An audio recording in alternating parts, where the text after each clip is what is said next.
গুনাহ করাইছেন, করাইয়া রাসূলের মাধ্যমে গুনাহ করলে কিভাবে তওবা করতে হবে ওই সবক এই উম্মতের জন্য শিক্ষা দিয়েছেন।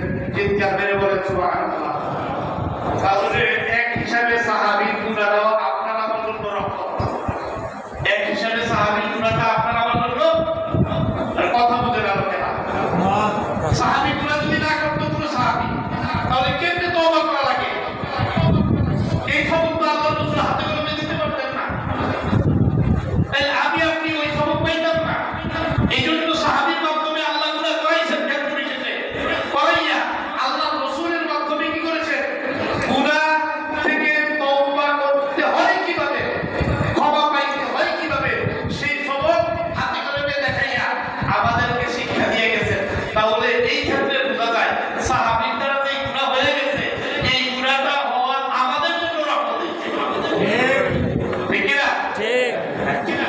এবার আসেন সাহাবীরা গুনাহ করছে, কিন্তু সাহাবীরা কোন সাহাবী গুনাহ দাগ দিয়ে কবরে যান নাই। কেমনে বুঝলাম? খালি বললেই তো হবে না। আল্লাহ রাসূল সাল্লাল্লাহু আলাইহি ওয়াসাল্লাম বলেছেন, আসহাবী কাল্লুব, আমার প্রত্যেকটা সাহাবী আসমানের তারকা তুল্য, এবং তোমরা এদের যে কোনো একজনের অনুসরণ করলেই হেদায়েত পেয়ে যাবে। এখন আপনি প্রশ্ন করবেন, ওই সাহাবীরা কি করছে? গুনাহ করছে, তাহলে এই সাহাবীরা আমি কেমনে কি করি? অনুসরণ করি। আর সাহাবীর অনুসরণ কিভাবে করবেন?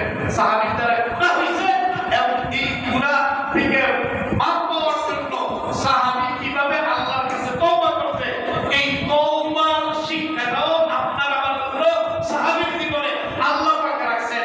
এই জন্য এই কারণে সাহাবীর গুনাহ আপনার আমার জন্য রহমত হয়ে গেছে।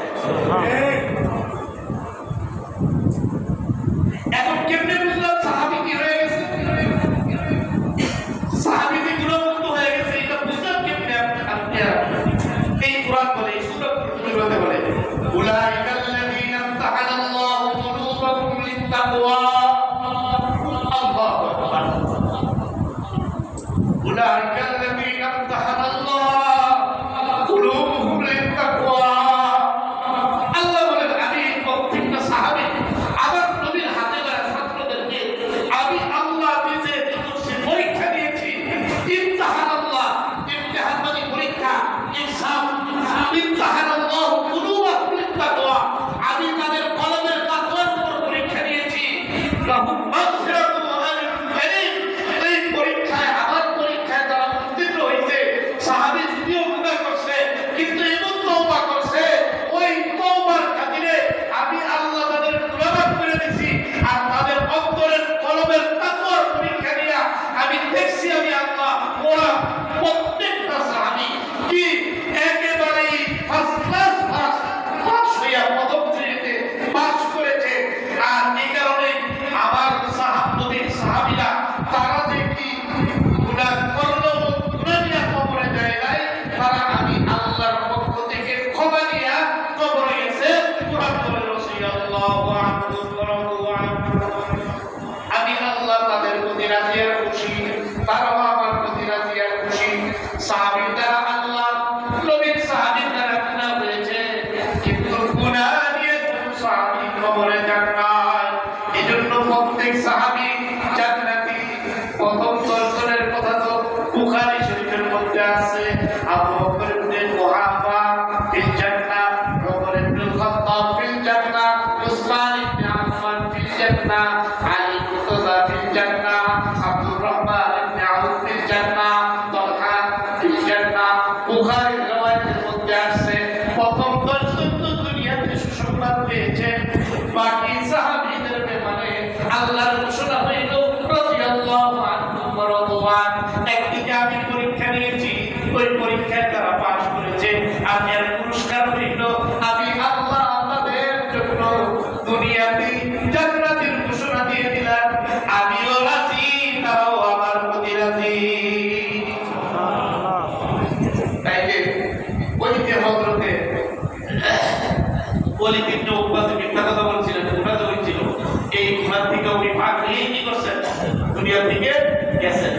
যদি আপনি বলেন যে সাহাবীর যদি আমি অনুসরণ করি, আপনি যদি এই ওলিদিনকে বহুবার অনুসরণ করেন, ফের ওলিদিনকে বহুবার তওবা কইরা আল্লাহর কাছে কান্নাকাটি কইরা মাফ পাইয়া জান্নাতে গেছে। আপনি আমিও এইটা অনুসরণ করলেও আল্লাহর কাছ থেকে মাফ পাইয়া জান্নাতে যাওয়ার রাস্তা আপনার জন্য আমার জন্য খোলা আছে। কথা ঠিক কিনা? এবার আসেন কাফা বিল বাকি কাযিবান আইয়ুহাদ্দিসা বিকুল্লি মা সামিআ।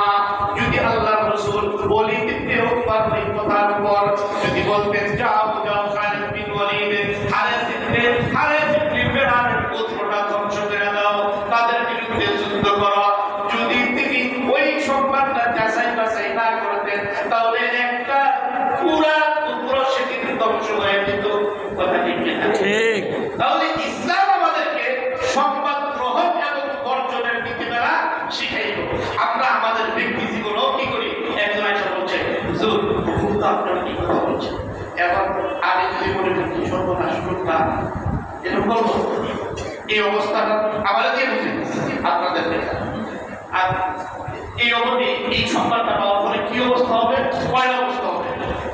হয়তো আমি চিন্তা করবো ওনারা জিজ্ঞেস করা জিজ্ঞেস করা যায় একটা অবস্থা দাঁড়ায় কিনা, বা আমার কথা আপনার কাছে আমার ব্যাপারে ডক্টর হুজুর কি কথা বলছে, আপনি মনে করে এটা আপনাকে কিভাবে জিজ্ঞেস করবেন?